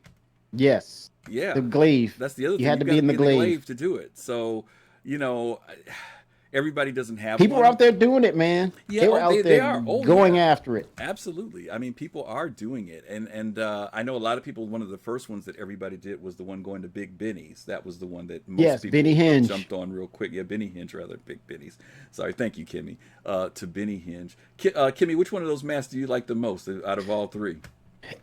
I'm right there with Admiral, man. It's all about the Van Duel and anything that we can, peek in and get a feel for. It's all about that Squadron 42 sneak peek. And yeah, Van Duel is intriguing because they're the big bads. They are the big bads. So yeah, definitely the Van Duel mask. Cool, awesome. We have a new guest in the room with us, the illustrious, the wonderful Buster the Destroyer. Hey, Buster. Hola. Buster, vamos ver, Oh, blah, there she is, the man. Klingon. She's going to bring Wow. it tonight. She's bringing it tonight. She speaks Klingon. Oh, yes, she Holy does. smokes. Oh, Wow. just a little, I dabble. I'm Yeah. learning. I'm learning I'm slowly, impressed. but I'm learning. So, I'm Buster, what did you impressed. think about these new masks that they came out with for Halloween this year? Are you impressed by any of them? Or are you taking a pass? Here's my thing is okay, like we gotta talk about last year's mask first, right? Like Okay. last year's helmet was the guy's head getting sucked out. The googly eye, yeah. Wasn't into that at all.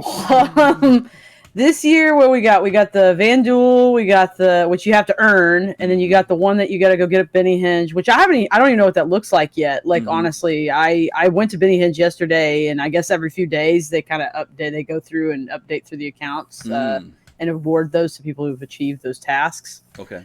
And then I guess there's the set that you got to buy that's like the bears, looks like Five Nights with Freddy or whatever that game's called. Yep. And I think they're all great. Like I think like they're all designed well. They all cool. The Van Duel one's the one I'm the most interested in. But I was saying this today even on my stream. I was like, when are we gonna get like something a little bit more feminine once in a while in Star Citizen? I love all the wonderful things they make, but I just once in a while I just want something that's like more strictly feminine, because I feel like a lot of things in the game are masculine. And once in a while I just really like, I think some of the ships and stuff maybe are designed more feminine. Like I think like an Origin series looks much more feminine to me. But like overall it's just like when it comes to like my character, it's like once in a while maybe I want like the cute little cat ears or something. Like I don't know. I just want something fun and cute and not like all scary and like Hello Kitty. Well, like Hello Kitty, Good point, like Buster. something ridiculous, like something silly. But I get that like the demographic, right, is mostly men in Star Citizen. I understand that. Like I understand the idea, like your market is mostly men, so you kind of want to sell things or appeal to them with things that probably are more appealing to them than cute little cat ears or whatever. But just. I don't know. I just we got like 3 Imperators. We got 3 out of 5 candidates for Imperator of women. Obviously I like CIG's. Addison. Yeah, me too. I'm I'm torn between Madison and no, however you say her last name, no or whatever. But overall, like I don't know. I mean, I think it's cool stuff. I don't get me wrong. I think it's cool. I think there's a lot of people who are gonna really enjoy those things. I'm certainly gonna enjoy a Vandal one when I get it. But I just come on, throw me a bone. Buster, let me say this at you. I think that CIG is underestimating that market, and I'll tell you why. Because Kimmy mentioned it. When the Space Kitty came out, people laughed at first. You cannot find them now. Oh yeah, they're like literally. I think it's one of the rarest things that you can find. And people want Star one. Citizen. If it went on sale, people would snatch it up again. And at first, there was this whole little masculinity. Oh, that pink bike, I want one. So I think that if you do put it in the game, regardless of the female player demographic, I think there will be still people who will be interested. In buying those there's guys out there who have like they a lot. Most of the people I know that have a female model or a guy, like maybe they want their little female model look kind of cute and fun. Yeah, like who knows? Like who cares about like the idea of? I mean, I think a lot of things that are gendered are stupid anyway. Like this razor's pink. It must be for me. Right, exactly. Things like that. But as far as like, I do think there's a difference between like, obviously like women like have like, they wear things different and they think different, and men wear things different, think different too. Yep. And then all the other people that are non-binary and all that, there's all them to consider as well. But it's a big spectrum, right? And I don't know. I just wish once in a while the scales would tip more to the feminine side of that spectrum. Well, we will cast I our agree, vote with you. Buster. There's a market, and when I first saw the commercial with the Vandal, and it was like a Let's Dance or something, and then the person was in I think it was Cutlass Black. Yeah, because I think it was an ad for the Cutlass Black. When they that person destroyed the Vandal and they had the space battle, and when that helmet came off, and I was like, OMG. Like, that's what I'm talking about. Girl be killing, This girl's be killing. Ladies, women, they be killing, man. And this is one of the few games that I've not seen this many women approach this game or felt that it was approachable and it spoke to them and their personality. And when they initiated that commercial, and I had this vision of Star Citizen and these locations of going to or having these places where you can have your hair done in a certain style, and you're walking. And this is the other aspect of the game that I love, that these landing zones or these areas are a place where you socialize. So it's a place where you can really present yourself in a manner that you see fit. And you have these interactions, you actually meet people. And so with these variations of style and where they even said in the lore, and Chris mentioned that as they build out the systems, you can go and get some things from a far off place and bring it back to other places where there's a lot of people, and they look at you and see that distinction, and they'll say, where did you get that? Oh my God, what is that you're wearing? Yeah. And it speaks to the women in game. It speaks to that style, that personality, that uniqueness. And that's the thing that I don't think that they've abandoned that or forgotten that, especially with the commercial. I think it's just a matter of them. Yeah, from a narrative perspective, CIG like does not hold back. Like there's no problems there. Like I have no issues. Right? Again, 3 out of 5 of the people run for Imperator are women. Like I have narratively no qualms at all. It's just almost strictly visual. Yep. I would say it's strictly visual. It's just like, and I know there's like people will say, well, there's you can buy like armors and all kinds of like the first thing that people always say when I say that is like, well, you can buy like most armors in pink. I'm like, it's not about pink, man. I'm not like, it's not the law that I'm supposed to like pink. Right. And it's not the law that you're supposed to not like pink. Like people always point that out, and it's like it's not just color, it's style, it's the way things are cut. You know what I mean? Like the cut of a shirt or it's options. It's options. It is options. And for me, it's to be taken notice when you're walking about in areas that's populated. When we get more people in game, it's being taken notice. And you look and you do that double take and say, Well, hello.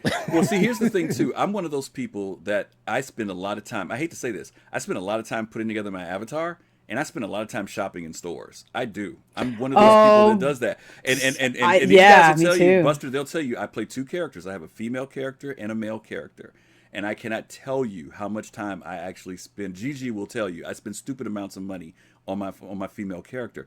But I'm also very frustrated because there isn't enough there for me in the game. And then when they go with like these quote unquote unisex hairstyles that are horrible. We had a whole show on this thing a little while ago when we had the women on. So I won't even go down that road. But you guys get the point. We want to see more balance in the game. I said it months ago. I'm tired of watching guys run around on the planets anyway. I want to see an all-female planet as far as I'm concerned. So I don't want to. I'm tired of welcome to Themyscira. Yes, I'm tired the greatest planet of all. There's plenty of TiVo and ice cream and wine. Okay, so let's hit our next video. And this was a surprise, guys. And feedback, Admiral and Buster, we want to get you guys feedback on this. In the AMA, Chris mentioned that there's going to be a new show coming out called The Brief. Oh, heck yes. Hell yes. So hell yes. We didn't expect I'm right there with this. You, Buster. This came out of nowhere. People kept saying, will there be something with Squadron 42? This wasn't, and I'm glad this wasn't anything too revealing. It was just enough to make you lick your was chops. Making you go, oh, hey, they are like smokes. When did they get time to do this? And honestly, that whole reply to me, like even on my stream today, I read that entire reply. I mean, every reply we came across, I just read them to the stream. So I was like, let's do this because it was, we were on while it was happening. Yep. And when Chris Roberts put in that particular reply, because the person's kind of like, well, do you feel like you've been achieving like what you promised in the pledge? They were just very like, hey, you kind of fallen behind according to somebody like me. What's your response, sir? Yep. And it wasn't too terrible or accusatory, but the thing is Chris Roberts' reply, like I loved what he said the last couple paragraphs of it, like the last 3 paragraphs of it, because I was like, guys, I was just on stream, I just picked up a spare mic I had on my table, I just dropped it. I was like, we're gonna drop it for him, boys. Now, this piece we saw when they showed us the last Squadron 42 video, we saw this opening up, but here we're seeing it in greater detail. The Asiato Station, I guess it's called. Asiato? Yeah. Sounds about right. Yeah. In Odin. This is the Odin system, correct? This thing is things huge. start. It's the story. Holy smokes. Admiral, let me start with you this time around.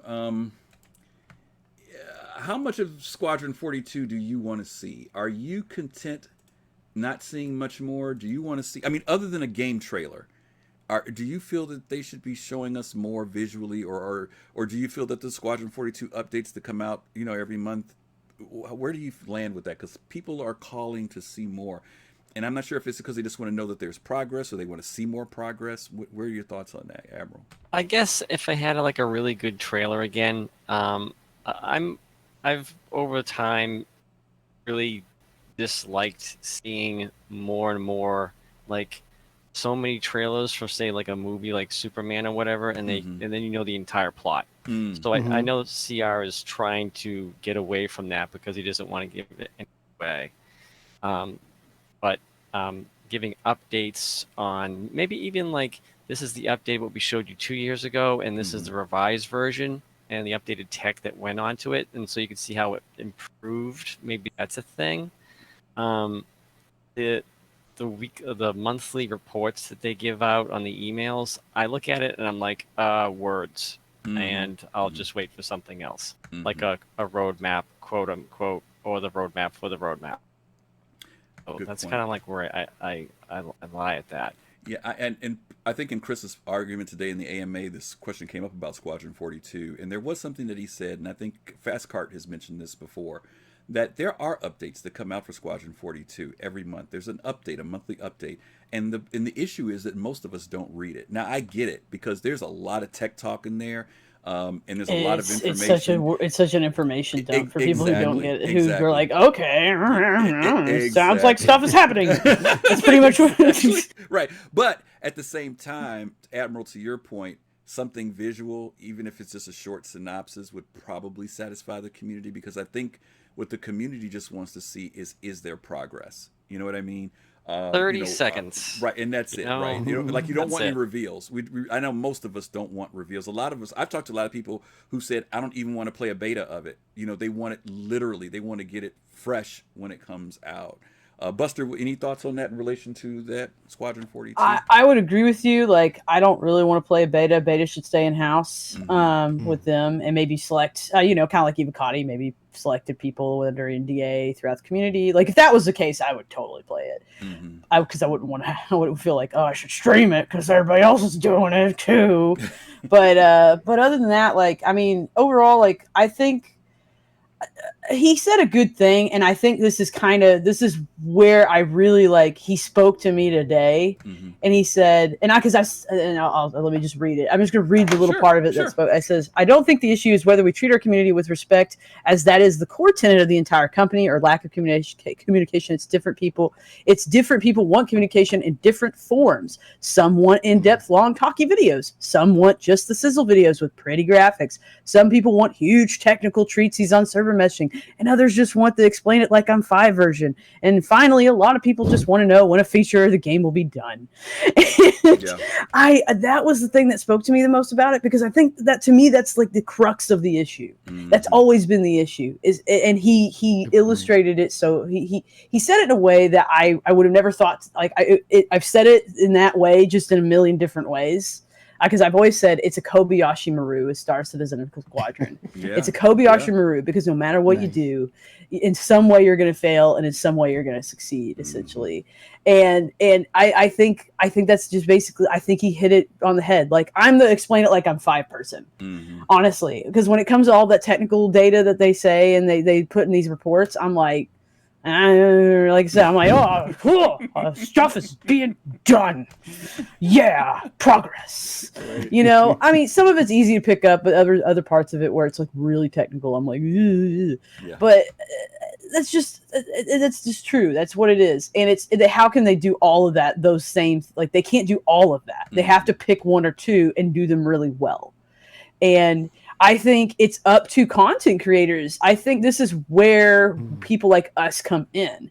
Is like the people, like, you have people like Noobifier who will go through an entire video in just a couple minutes, and things like that. I think it's up to and I'm not saying like it's our job. I'm just saying if the community wants that, then we have that demand to fill, and we can be successful in doing that. We can make our own careers off of doing that kind of thing. And I just think that's where it's got to be. Is it's if you don't like the way it is, but you understand how to explain it, then freaking go make a YouTube video. I'll play your YouTube videos on my stream if you do a good job. Like, you know what I mean? If it's that's I don't know. That's just.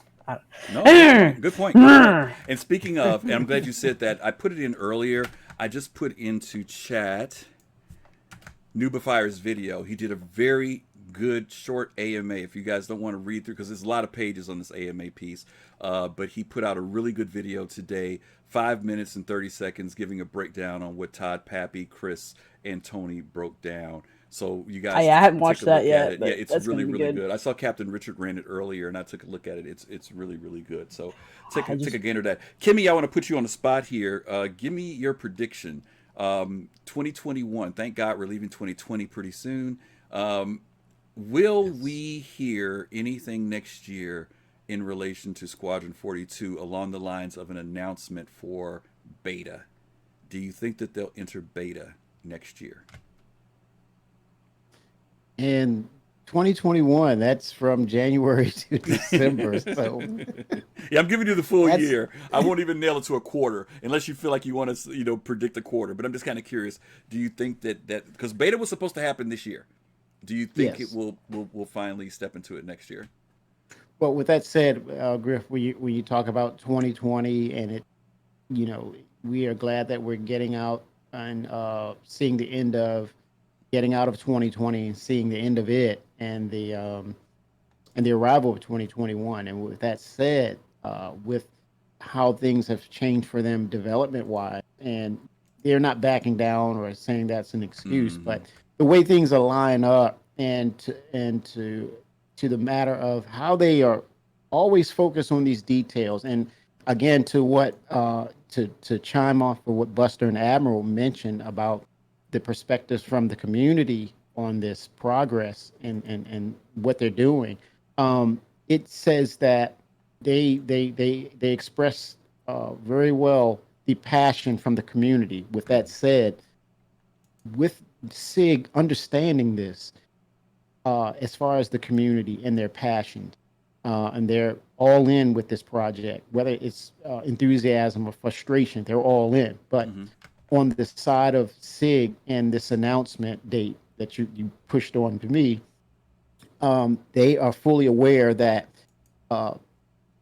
Squadron 42 has so much impact on Cloud Imperium Games as a company itself. So when you're talking about the release date and you're talking about the passions of the community, and you merge all together and you determine what is the appropriate release date of this game, it would have to be somewhere, as far as an announcement, it would make sense to correlate that with hopefully 2021 LA SitCon reveal, a very in-depth video, and saying it's going to release sometime in early next year, of them showing that demo, of them announcing it, saying that it's going to come out definitively. And I can see Chris on stage. Well, I know I promised that I wasn't going to give any release dates, and I was going to steer from that. But yeah, I'm going to give a release date. Okay. So it would be polarizing in a good way that he fully announces and confidently announces that a early or first quarter 2022 of Star Citizen at CitizenCon 2021 LA. And that gives them all that time they need to say, this is polished. This is where it's supposed to be. It's pristine. It's gone gold. It's gold. And because of the passions, as you all expressed earlier, that it has to be right. The company itself, it needs to hinge on this being right. So you're saying that they may go into beta at that time and then make the announcement for that following year? Is that what you're thinking about? I would say so. Yeah, I think or that's at least fair. the demo. That's fair. I think that's fair. Buster, what do you think? You think they'll announce a release date, or do you think they'll just do beta next year? I think they'll just do beta next year. Start, CIG knows better than to call out, and I think they're gonna know better than to call out like a release date that far ahead at this point. I don't know. Maybe. Yeah, I don't know. I think it'll be beta. Admiral, what about you? Yeah, I think they could probably do beta next year, late next year. Maybe for the CitizenCon thing. That may or may not happen, because still not 100% sure that it will happen because of maybe the third wave of COVID. So we have to wear your damn masks, people, so we can have a goddamn CitizenCon. Right? Yeah, it's just funny. Yes. I'm looking at the Vandal Arcstar mask. map, and I can't really.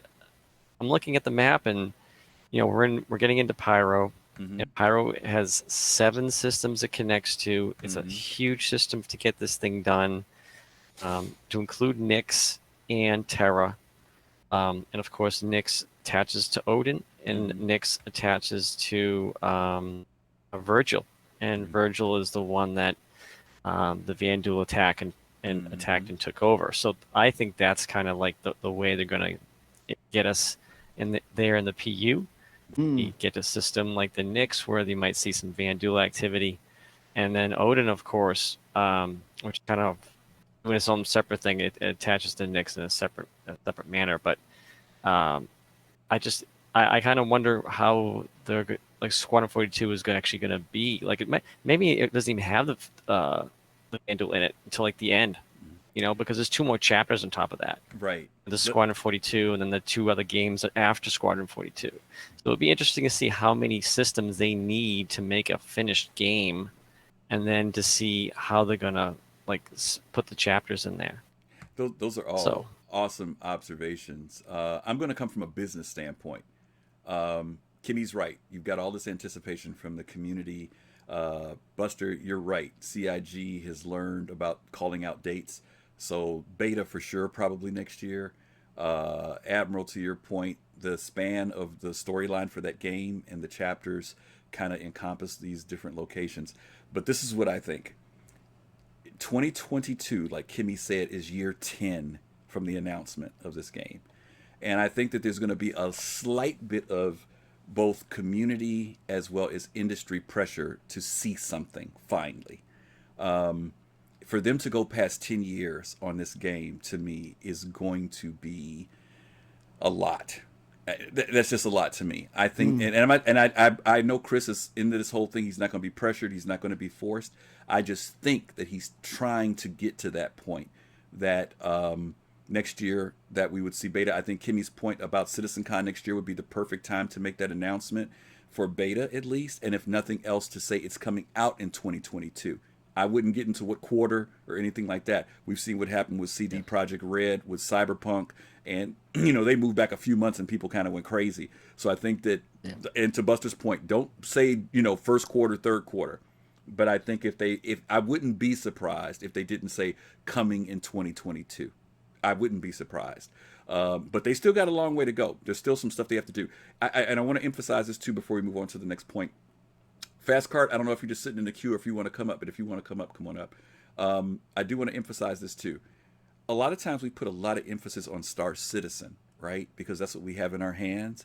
But the real gold is actually Squadron 42. Yeah, Squadron 42 is going to make the gold. money that continues to sustain CIG into the next project. Absolutely. Like I say that all the time too. I'm like, Squadron 42, like Star Citizen's the dream, but Squadron 42 is gonna bring the bacon home. You know what I mean?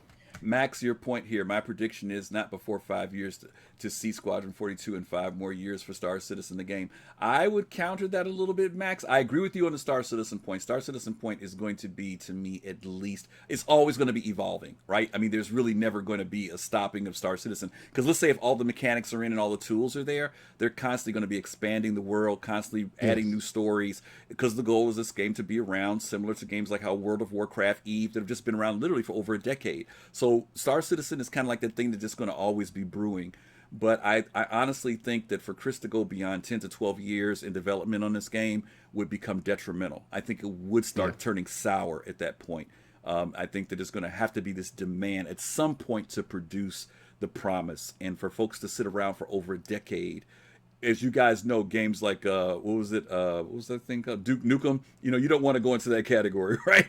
12, 15 years in all out of gum. You do not want to do that. You do not want to do that. You don't want to run out of gum. Yeah, absolutely, absolutely. So we've got Fast Cart in. Fast Cart. So let's say hi to everybody. Hi, everybody. I was going to come in here acting like I was drunk, like I just celebrated my birthday, but I decided not to do that. Thank you. We appreciate that, man. Is it your birthday, Fast Cart? Yeah. It was yesterday. Yep. Oh, happy belated birthday. Yeah, absolutely. Thank you. Happy birthday to you. There you go. Happy Buster's gonna birthday sing it to you. Happy birthday, dear Fast Car. Happy birthday to you. Awesome. I'm going to clip that. Thank you. Yeah, there you go. Okay. So listen, we got two more things to do. Yeah, we got two more things to do. As you guys know, each week we always try to show off some form of a machinima, highlight some folks in the community that are doing some really fantastic work. But there was something that was posted on the RSI site today by SpaceCoder. Some of you may have seen it. He did a new video. It's a cinematic called The Verse 2950 in celebration of what was going on right now. So it's only 3 minutes long, but I think it encapsulates. First of all, it's going to make you want to open your wallet some more. But even more, I think that what it does is, for those of you who've been around any length of time, it shows where Star Citizen has come to after this, time period. So take a quick look at this, and we'll jump on that. Okay. You mean they're going to take my lint and lint, Griff? Lord, man. Let's see if I can get it to start.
What the hell is happening? What happened?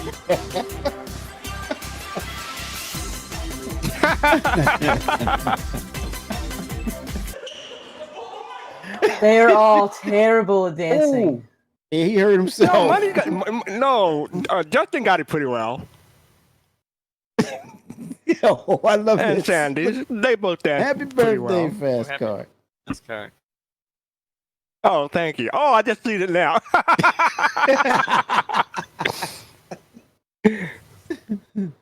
Oh, great job with doing the Photoshop there. I have to say that. Great job in the Photoshop. Oh, we don't hear you, Griffin, in Discord. Oh, your mic. I'm yeah. sorry, guys. I said I was trying to surprise Fast Car, but then he came in mentioning his birthday. I'm like, oh, he would come in here talking about it. So That's my anyway, job. I'm supposed to ruin these things for that's you. okay. But no, we wanted to tell you happy birthday, Fast Car. You know, I was trying to wait till the end of the show so that everybody could say happy birthday to you. And thank you, Buster, for singing such a lovely rendition of happy birthday for Fast Car. That was very sweet of you. I'm sorry I can't sing it to you in Klingon. The only Klingon song I know is the one about how it's about how Klingons die in battle and then they go to Stovacor and fight for the rest of eternity. So give me some thoughts. What did you guys think of that cinematic? What did you guys like it?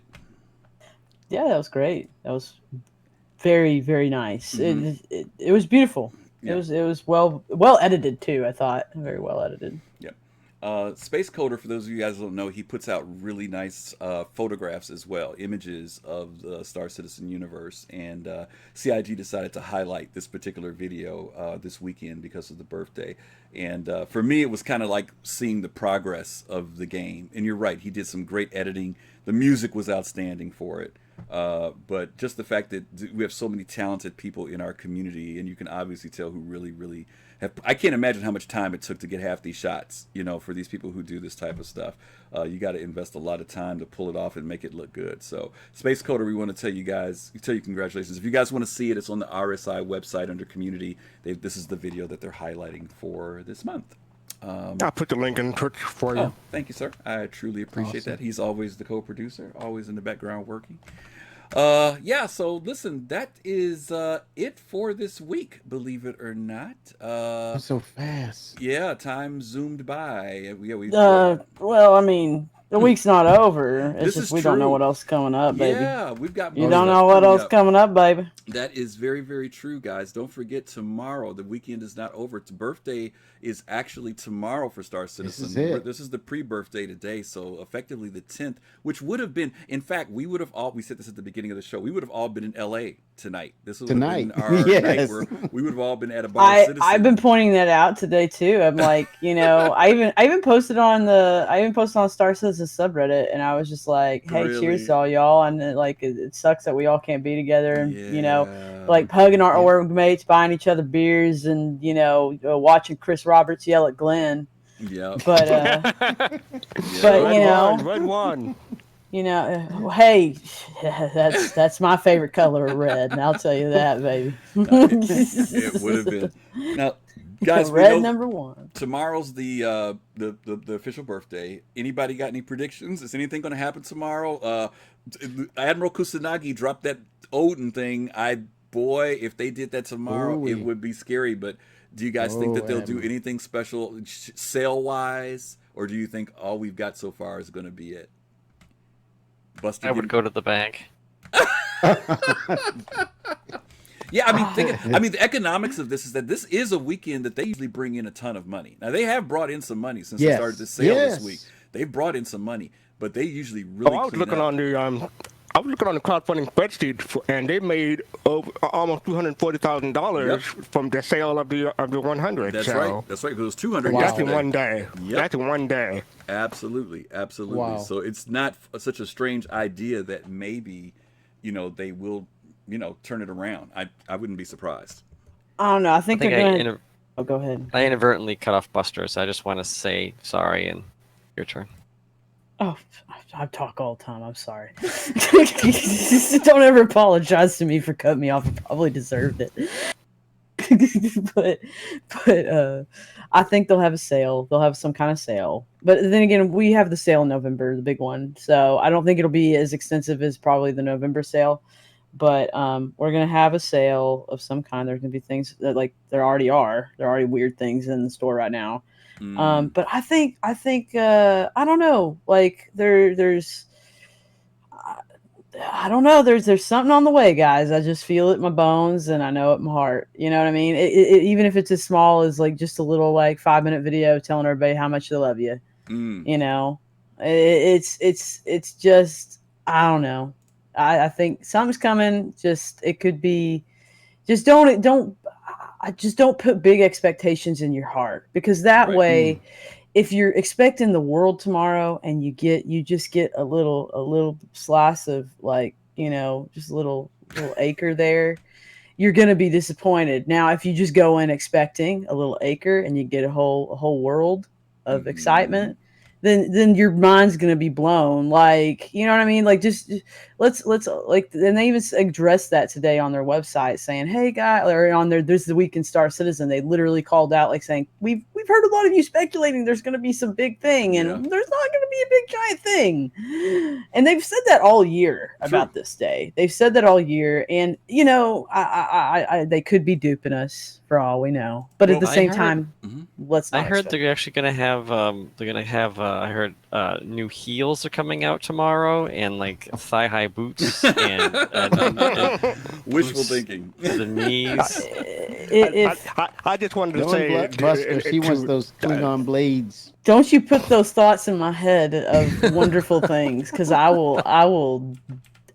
You do not know the reckoning of the day that was the day that the high heels were introduced in Appara. You don't even know. I went on for that. I went on literally on stream. I went on for that for an hour. I told I gave a whole class about I got a pair of heels out and showed everybody what the difference in heels was. Actually, that was a couple days later, but that whole week was the greatest week of my Star Citizen life. That's funny. Nice. Well, I just wanted to say, after what Kusanagi said to Buster, I just want to say, hey Buster, I'm happy for you, and I'm gonna let you finish. But Vulcans are the best Star Trek race of all time. Oh, Of all Lord. time. Oh Lord, don't You know get her what? started. Do not get her started. I respect your ability to be wrong, sir.